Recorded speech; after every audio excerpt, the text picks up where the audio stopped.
Hi everyone, it's me, Ian from the Postal Hub podcast, And Marek from Last Mile Experts. and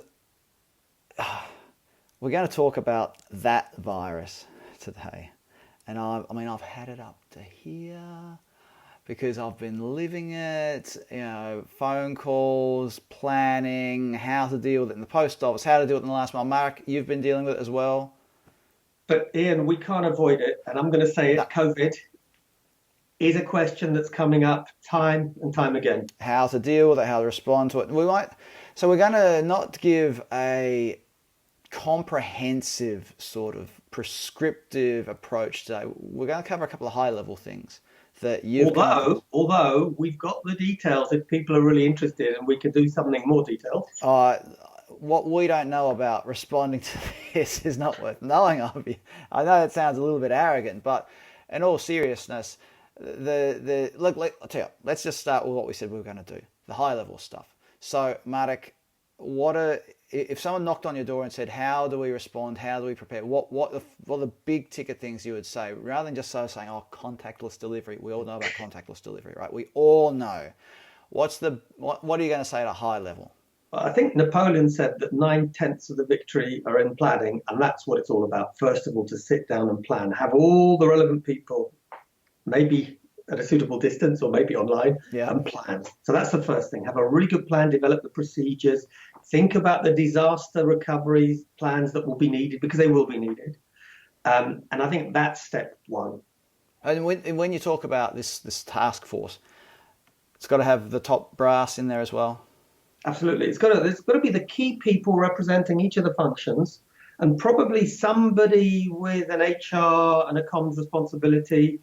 Well, Um, communications is crucial in this as well. And I know we're sort of getting ahead of ourselves here. Maybe can I just quickly talk about communications? Because there are various, what they say these days, stakeholders to talk to. Customers, who might be the recipients, customers in terms of merchants, unions, and the workforce. If you've got, dare I say it, a franchise network, you might want to talk to the franchisee association. And there's obviously your own internal management that need to know about things. So, what are your comments on that, Marek? Absolutely. I think it's all about communication because most of the mistakes that take place are related to the fact that people don't understand the issues, they're not aware of them. So, it's enough. And I think one of the most important ones is with your own employees and partners to just share with them all the time. Remember, wash your hands. Remember, don't get too close. Remember, when you've forgotten your mask, don't just go ahead, find your mask. Those are the important things. And I think you quite correctly said as well, Ian, talk to customers and particularly consignees because people are actually pretty good. And if you tell them, look, it's a Yeah, difficult time, don't call us straight away when your item's not there because you'll block the line for other people who exactly. really need it. Yeah. Those sort of things, Ian. Yeah, that's really important. Talking to the recipients, the consignees, in other words, the e-commerce shoppers, so they understand what's happening.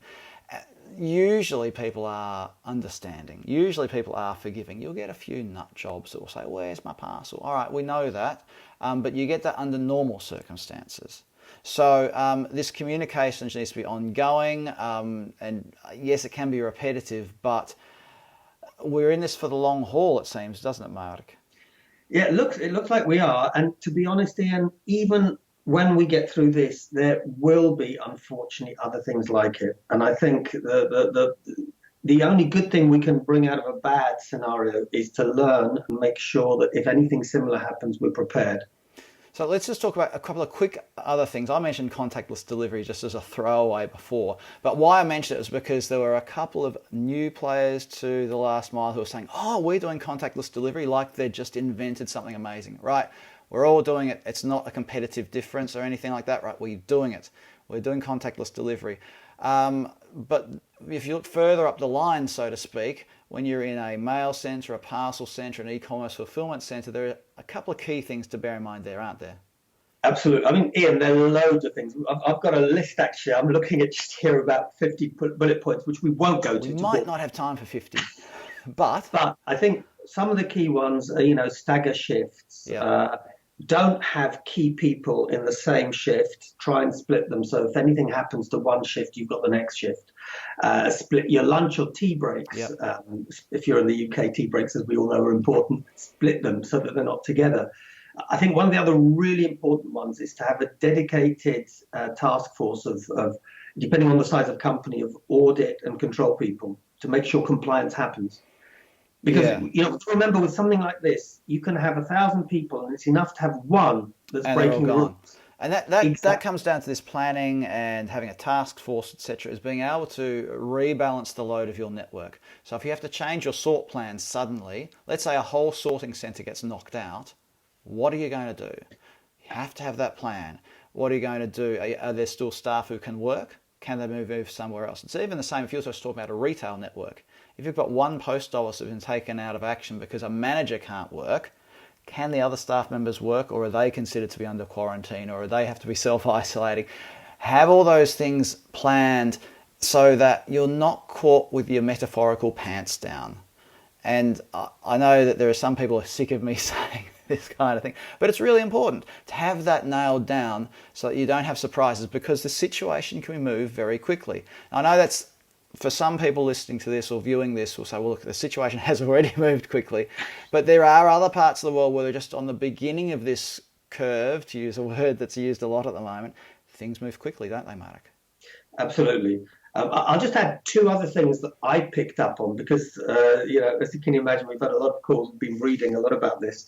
And one of them, I love the sharing economy and cooperation. I think this is a time where people who might not normally cooperate can do so. Yeah. And that's outside of the basic disaster recovery plan. But, in the US, I often talk about Lyft suggesting to their drivers or coercing even their drivers to go and work for Amazon. Yeah. And other similar examples we've seen in Europe. So I think it is an opportunity for people to start working together, retailers who don't have a last mile capability, starting to work with those who do. So I think, by the way, that's the silver lining of this whole scenario. There's some other nice sort of tactical things. One of the things I found in a great report by China Post that I got thanks to you, Ian, was, for example, to avoid big, heavy, ugly parcels because they require two-man teams. Yeah. So, there's a whole lot of things that can be done. From an operational perspective, there are lots and lots and lots of things just to do with transfer of parcels within your network to the customer. Then if you're a postal provider, you've got questions like the AR service, the registered mail service. If you've still got cash on delivery, what do you do with cash on delivery if it still exists in your network? Well, Ian, that's a good one because I think a lot of countries and a lot of operators, one of our clients, the same day in Romania, they're basically trying to limit it. And I think they're right. They're saying, look, at this moment in time, the customers, I think, are much more understanding. And I could talk for another 24 hours about how to do it in the post office and all the implications for things like banking and so on and so forth, which we won't get into today. But I guess... You know what, Ian? There is a silver lining again. COD is a bad product. It's expensive to manage. It's dated.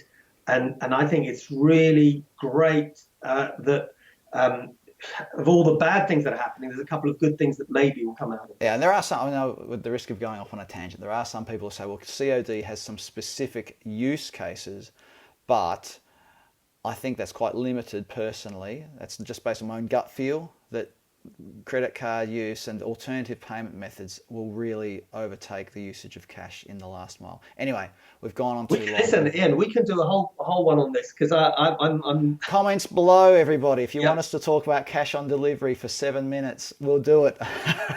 my business, I don't know if I ever told you this, but when I was at Masterlink, which is now DPD Poland, we actually won 2 World Mail Awards with our COD product. So it can be done well. Is that what you're a lover of COD, yeah. But I see its disadvantages.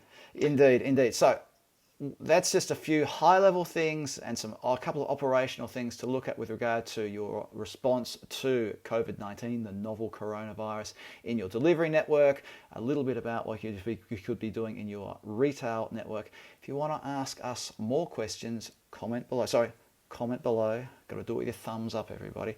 Like this video, share this video, tell us what you think, and we look forward to having more interaction with people on this and other subjects in the future. Marek Ruzetsky, Last Mile Experts. Thanks for joining us today. Thanks, Ian. Thank you, everyone.